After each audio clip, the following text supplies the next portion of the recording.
विधानसभा सत्र में विपक्ष का हमला। शिवपाल सिंह यादव ने वन नेशन वन इलेक्शन और बजट पर उठाए सवाल। लखनऊ विधानसभा सत्र के दौरान विपक्ष ने सरकार पर तीखा हमला बोला। समाजवादी पार्टी के वरिष्ठ नेता शिवपाल सिंह यादव ने वन नेशन वन इलेक्शन के मुद्दे पर सरकार को घेरते हुए इसे लोकतंत्र के लिए खतरा बताया। उन्होंने कहा यह तानाशाही लाने का प्रयास है जिससे लोकतंत्र खत्म हो जाएगा। शिवपाल यादव ने अनुपूरक बजट के मुद्दे पर भी सरकार की कड़ी आलोचना की। उन्होंने कहा हमने भी अपने कार्यकाल में अनुपूरक बजट पेश किया और उसका पूरा उपयोग किया, लेकिन वर्तमान सरकार बार बार बजट लाने के बावजूद उसे खर्च करने में असफल रही।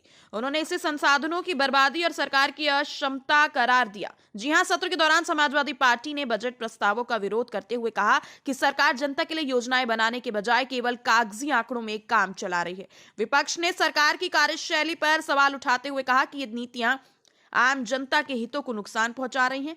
और साथ ही आपको बताते चले, विधानसभा में विपक्ष के इस हमले से सरकार की नीतियों और योजनाओं पर गंभीर बहस भी छिड़ गई है। कैसे अंदाजा लगा लिए तो लीकेज हो जाएगा। अगर आप कह देंगे 10,000 करोड़ आप बात करेंगे। वन नेशन वन इलेक्शन को लेकर के अभी वन नेशन इलेक्शन पर मैं भी थोड़ी देर बाद प्रेस करूंगा। पहले बिल तो रखने दो पार्लियामेंट में, तब ना पता चलेगा। कुंभ का आयोजन देशव्यापी नहीं दुनियाव्यापी करना है। बहुत बड़ा बजट है। कुंभ को अंतर्राष्ट्रीय पटल पर दिखाना है, इसलिए कुंभ को अनुपूरक बजट ये सम्राट हर्षवर्धन से बड़ा कर रहे हैं। चलिए, नहीं, जहाँ कहीं पर भी मंदिर है तो वो तो पूजा का स्थान है। कोई दबा के छिपा के रखा हुआ है तो खुल रहा है, बहुत अच्छी बात है। किसी को डरा के वहाँ से भगा दिया था, वो बहुत चिंताजनक है। उसकी जांचें आदि हो रही हैं, और जहाँ कहीं पर भी इस प्रकार से कोई दबा छिपा करके रखा है, तो अगर मंदिर खुलते हैं तो उसका स्वागत है। ये केवल एक कागज का टुकड़ा है जिसमें कोई सत्यता नहीं है। जब सरकार अपना मूल बजट नहीं खर्च कर पाई, अभी तक ऐसे विभाग है जो 30 से 40% मूल बजट नहीं खर्च कर पाए, और अगर आप पिछला बजट 23-24 का देख लीजिए, उसमें भी पैसा सरेंडर किया है विभागों ने। पहला एक सप्लीमेंट्री बजट लाई, वो नहीं खर्च कर पाई, तो क्या आवश्यकता पड़ गई है सरकार को कि वो दूसरा सप्लीमेंट्री बजट लाई? ये पूरी तरह से जनता की गाढ़ी कमाई का दुरुपयोग है। वन नेशन वन इलेक्शन को लेकर आज पार्लियामेंट में चर्चा। देखिए, ये तो केवल न सरकार की मंशा है और न सरकार चाहती है इसको कराना। केवल मूल मुद्दों से अडानी जी पे चर्चा ना हो, बेरोजगारी पे चर्चा ना हो, महंगाई पे चर्चा ना हो, इन विषयों पे चर्चा ना हो, इसलिए वो एक नया एक रोज नई बाउंसर बॉल फेंकते हैं। इसका कोई आधार नहीं है और ना ही सरकार की मंशा। कांग्रेस के आधार पर ही सप्लीमेंट्री बजट लाती है। जहाँ जैसी आवश्यकता होती है उसी के अनुरूप हम अपना बजट बनाते हैं, और कई काम ऐसे हैं जिसको पूर्ति के लिए हमको सप्लीमेंट्री की आवश्यकता है। इसलिए इसमें भी विपक्ष कह रहा पुराना बजट खर्चा नहीं हो पाया। देखिए, हम हर बात का जवाब हाउस में देंगे। विपक्ष की हर बात का जवाब सर, आज कैबिनेट की बैठक हुई है, क्या प्रस्ताव पास हुए हैं? जी कैबिनेट की बैठक हुई सर, क्या प्रस्ताव पास हुए? आज कैबिनेट की बैठक में 20 प्रस्ताव पास हुए। सर, कुंभ पे बता दीजिए क्या बजट में कुंभ के लिए क्या रहेगा जो महाकुंभ होने जा रहा है? सभी मदों में है। जी सभी मदों में। आज लोकसभा में वन नेशन वन इलेक्शन का भी बिल पेश होने जा रहा है सर। आप धैर्य रखिए। ठीक है। धैर्य रखिए। पार्टी प्रदर्शन भी करेगी। बिल्कुल करेंगे प्रदर्शन। अगर सरकार जवाब नहीं देगी सदन के अंदर, तो उत्तर प्रदेश की जनता का जवाब लेने के लिए हम सड़क पे उतरेंगे और सरकार से जवाब मांगेंगे। मैम, संभल में 46 साल पहले जो दंगे हुए थे उनकी फाइलें सरकार निकलवा रही है कि क्या हुआ था उस दौरान? और इसी में मुख्यमंत्री जी ने एक चीज जोड़ी थी कल की, साफ तौर पर ये विपक्ष का खास तौर पर बरगलाने का काम किया जा रहा है इस पूरे मामले में। देखिए, 46 साल पहले जो दंगे हुए, चाहे दंगे की बात करें, चाहे वहाँ पे एक मंदिर की बात भी माननीय मुख्यमंत्री जी ने करी। मैं एक सीधा सवाल पूछना चाहती हूँ कि आखिर इन 46 वर्षों में भाजपा की भी सरकारें रही। कल्याण सिंह जी 3 बार मुख्यमंत्री रहे, राजनाथ सिंह जी मुख्यमंत्री रहे, राम प्रकाश गुप्ता जी मुख्यमंत्री रहे, और तो और छोड़ दीजिए 7.5 वर्ष बीत गए, जिसमें से 5 वर्ष का पूर्ण कार्यकाल वर्तमान मुख्यमंत्री ने पूरा किया। तो क्या ये लोग अभी तक क्या कर रहे थे? क्यों नहीं इन्होंने इन फाइलों को खोला, क्यों नहीं उस मंदिर का ताला खुलवाया? तो कहीं ना कहीं अगर गुनहगार विपक्ष के ऊपर जिस पे इंगित कर रहे हैं, तो गुनहगार क्या ये सारे मुख्यमंत्री भी हैं? लेकिन कुएं से जो मूर्तियां मिल योगी सरकार के दूसरे कार्यकाल में जी विपक्ष का काम है विरोध करना और सरकार का काम है विकास करना। तो विरोध करने का काम वो कर रहे हैं, करते रहें, लेकिन विकास का काम विरोध करने के कारण रुकने वाला नहीं है। और विकास की गति को तीव्र बनाए रखने के लिए आज अनुपूरक आने वाला है और अनुपूरक के साथ ही विकास की रफ्तार और बढ़ेगी। सर, आज वन नेशन वन इलेक्शन को टेबल किया जा रहा है लोकसभा में। ये बहुत स्वागत योग्य कदम है। हमारे प्रधानमंत्री माननीय श्री नरेंद्र मोदी जी जैसा विजनरी नेतृत्व इस देश के अंदर पिछले 10 साल का कार्यकाल पूरा करने के बाद तीसरी बार सरकार बनी है और तीसरी बार सरकार बनने के बाद वन नेशन वन इलेक्शन का जो निर्णय है, जिसे पूर्व राष्ट्रपति आदरणीय रामनाथ कोविंद जी की अध्यक्षता में कमेटी ने अपना मसौदा दिया है, जिसे कैबिनेट ने पास किया है, आज संसद के पटल पे रखा जाएगा, पेश किया जाएगा। मैं भी स्वागत कर रहा हूँ, पूरा हिंदुस्तान स्वागत कर रहा है। 40 साल के बाद सर बनारस में एक मंदिर नहीं है सर, क्या कहेंगे? लोकसभा और विधानसभा सारी भंग कर दी जाए सर। जी, सपा कह रही है कि अगर वन नेशन वन इलेक्शन करना है तो लोकसभा और विधानसभा भंग कर दी जाए सारी। देखिए, समाजवादी पार्टी के पास कोई मुद्दा नहीं। फिर कहूंगी कि ये जो भी चीजें तथ्य सामने आ रहे हैं उनको आने दीजिए। आज वहाँ पे जुडिशियल कमीशन की जांच कर रहा है, उसके भी तथ्य आने दीजिए। दूध का दूध और पानी का पानी हो जाएगा। दूसरी बात, जिस तरह से संभल के मुद्दे पर आपने जुडिशियल कमीशन बैठाया, बहराइच के दंगे पे मैंने कल भी मांग करी, वहाँ पे क्यों नहीं आपने जुडिशियल वहाँ पे कमीशन बैठाया? क्योंकि आपके कैसे अंदाजा लगा लिए तो लीकेज हो जाएगा। अगर आप कह देंगे 10,000 करोड़, आप बात करेंगे। वन नेशन वन इलेक्शन को लेकर के आप अभी वन नेशन इलेक्शन पर मैं भी थोड़ी देर बाद प्रेस करूंगा। पहले बिल तो रखने दो पार्लियामेंट में, तब न पता सरकार कह रही है कुंभ का आयोजन देशव्यापी नहीं दुनियाव्यापी करना है, बहुत बड़ा बजट है, कुंभ को अंतर्राष्ट्रीय पटल पर दिखाना है, इसलिए कुंभ को अनुपूरक बजट में क्या करेगा?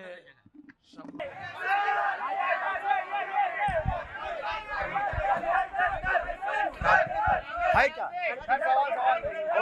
बजट को लेकर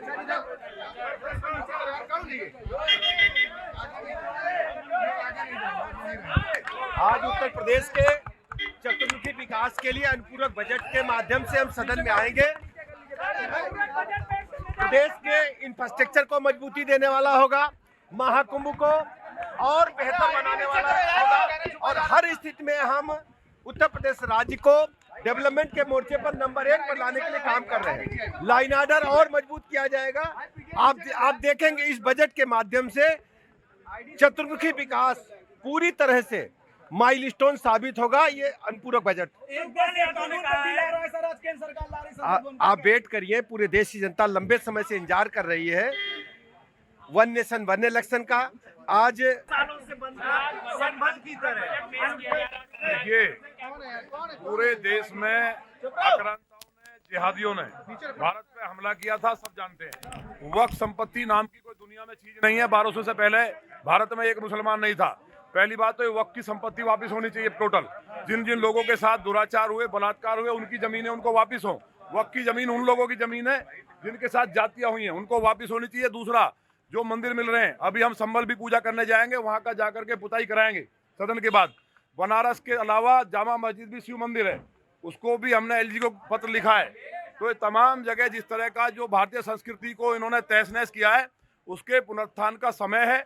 और ये यहाँ के मुसलमान जो हैं वो भी सारे हिंदू ही हैं। जो एक आध तुर्क जो बच रहा है बाबर का वंशज, उनका दिमाग ठीक करने का सरकार काम कर रही है। इसलिए मुसलमानों को भी साथ आना चाहिए और सारे मंदिरों के जीर्णोद्धार में साथ देना चाहिए। वन नेशन वन इलेक्शन को लेकर क्या कहेंगे? अब देखिए, ये तो ऐतिहासिक काम है और माननीय गृह मंत्री जी ने उसको फिर दोहराया है। माननीय गृह मंत्री जी जो बोलते हैं, धारा 370 में बोला, जो कहा भाजपा वो करती है। माननीय गृह मंत्री जी की बात को आप पत्थर की लकीर मानिए, वो होकर रहेगा, होना चाहिए। इससे देश का अरबों रुपए बचेगा जो जनता के काम आएगा। गाजियाबाद में धर्म संसद को लेकर पूरे दिन चर्चा रही, क्या आगे धर्म संसद? देखिए, गाजियाबाद में वहाँ ये बात सही है कि जो पुलिस कमिश्नर है वहाँ लगभग प्रतिदिन 40,000 गाय कट करके पूरे देश की एलाना फैक्ट्री में आती हैं। वहाँ से मोटा पैसा के मंदिर में है और लोकतंत्र के मंदिर का दिया हुआ जवाब सबसे बड़ा जवाब होता। पहले मुझे वहाँ जवाब दे लेने दीजिए। लेकिन वही पल्लवी पटेल और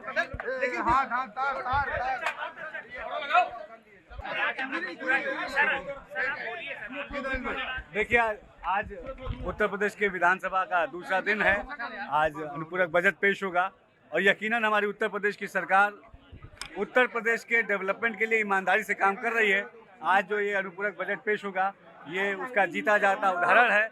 उत्तर प्रदेश का नौजवान हो, किसान हो, महिला सशक्तिकरण हो, उत्तर प्रदेश की सुरक्षा की व्यवस्था हो, उद्योगों को बढ़ावा देने की बात हो, उत्तर प्रदेश की हमारी योगी सरकार हर दिशा में बेहतरीन काम कर रही है। और उत्तर प्रदेश की जनता ने हमसे जो अपेक्षा की थी, मुझे लगता है हम उस अपेक्षाओं पे पूरी तरीके से खड़े। बताइए क्या है मामला? कोई सवाल है?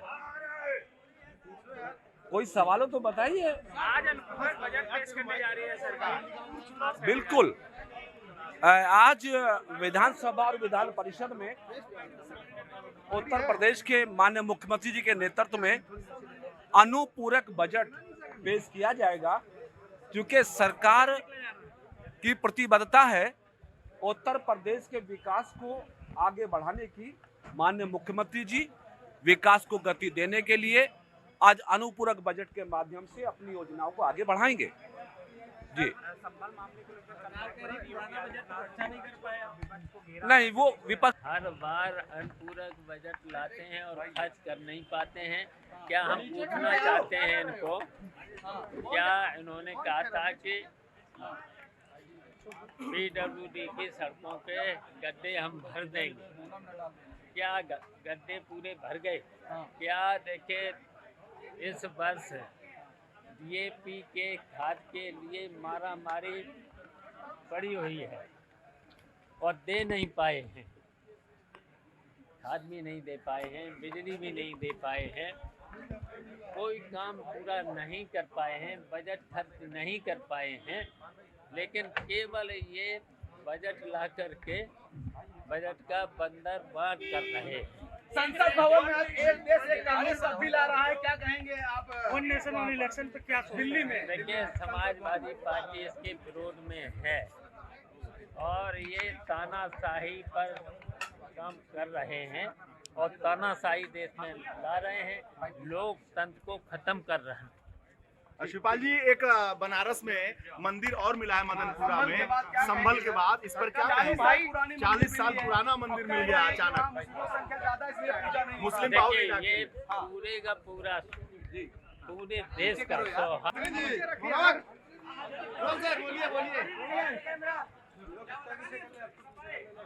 देखिए,